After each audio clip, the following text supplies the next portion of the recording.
DMP media সেলে আজকের এই সংবাদ সম্মেলনে আমাদের পক্ষ থেকে আপনাদেরকে স্বাগত জানিয়ে আজকের এই সংবাদ সম্মেলনের কার্যক্রম শুরু করতে যাচ্ছি।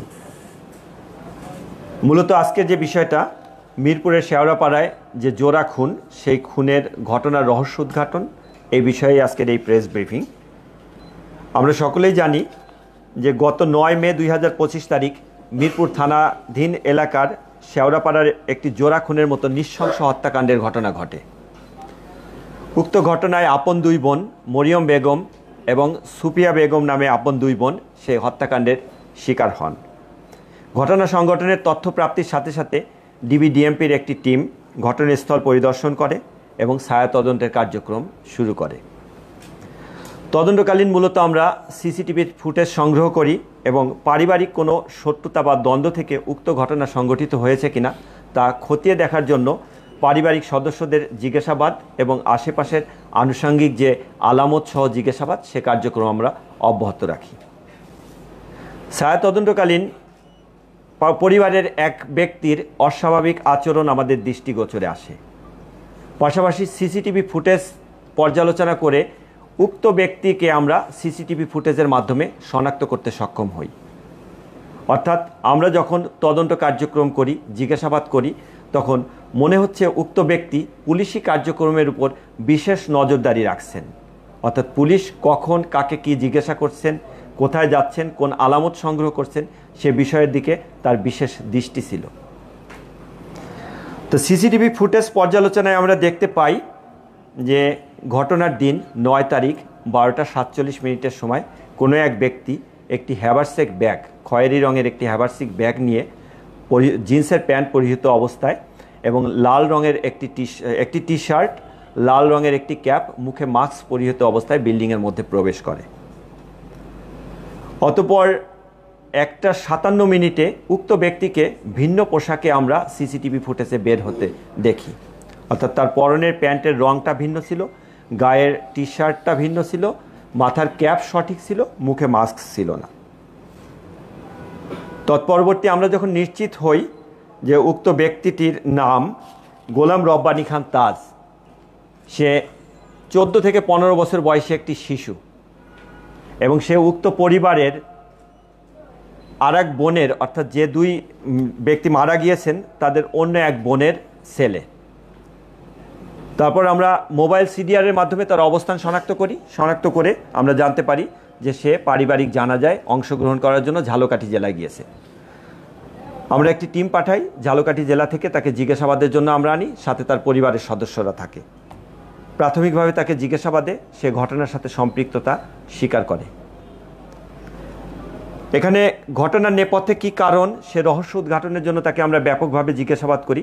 জিজ্ঞাসাবাদে সে জানায় যে মূলত সে একটি পুরনো বাইসাইকেল কেনার জন্য টাকা সংগ্রহের উদ্দেশ্যে সে তার খালার বাসায় আসে এবং সাইকেলের দাম 3000 টাকা। শুক্র, শনি, রবি 3 দিন স্কুল বন্ধ ছিল। সে সাথে কিছু কাপড় চোপড় সহ তার খালার বাসায় আসে এবং খালার কাছ থেকে সে টাকাটি সংগ্রহ করবে, এটি তার উদ্দেশ্য ছিল। সে উদ্দেশ্যে খালার বাসায় এসে যখন প্রবেশ করার পর তার খালা, সে একা এসেছে না সঙ্গে তার মা এসেছে, এটি জানতে চাইলে তার মা পরবর্তীতে আসবে মর্মে সে তার খালাকে অবহিত করে।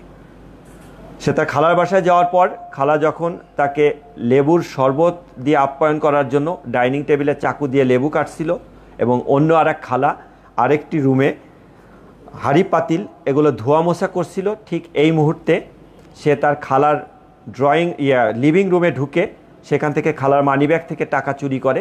টাকা চুরি করার ঘটনাটি তার খালার চোখে পড়লে তার খালা যখন টাকা চুরির বিষয়টি তাকে চার্জ করে এবং তার মাকে বলে দিবে মর্মে তাকে জানায়, তখন সে দিক বিদিক হয়ে ডাইনিং টেবিলের এখানে এসে ওই চাকু দিয়ে তার খালার পেটে আঘাত করে।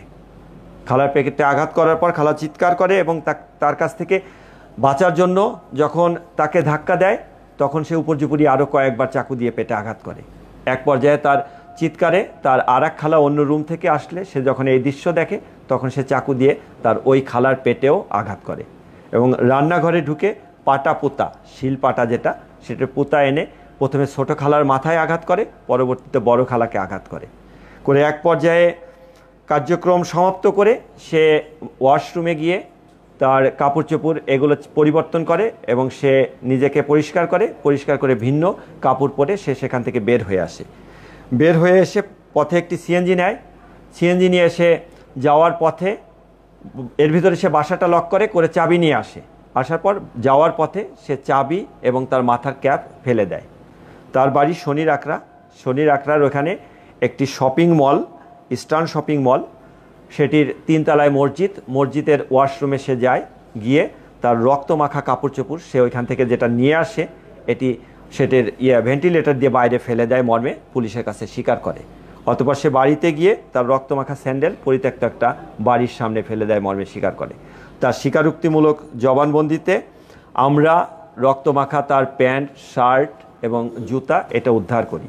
আর ঘটনাস্থল থেকে আলামত হিসাবে চাকু, পোতা এগুলো সহ আরও বেশ কিছু আলামত জব্দ করা হয়েছে।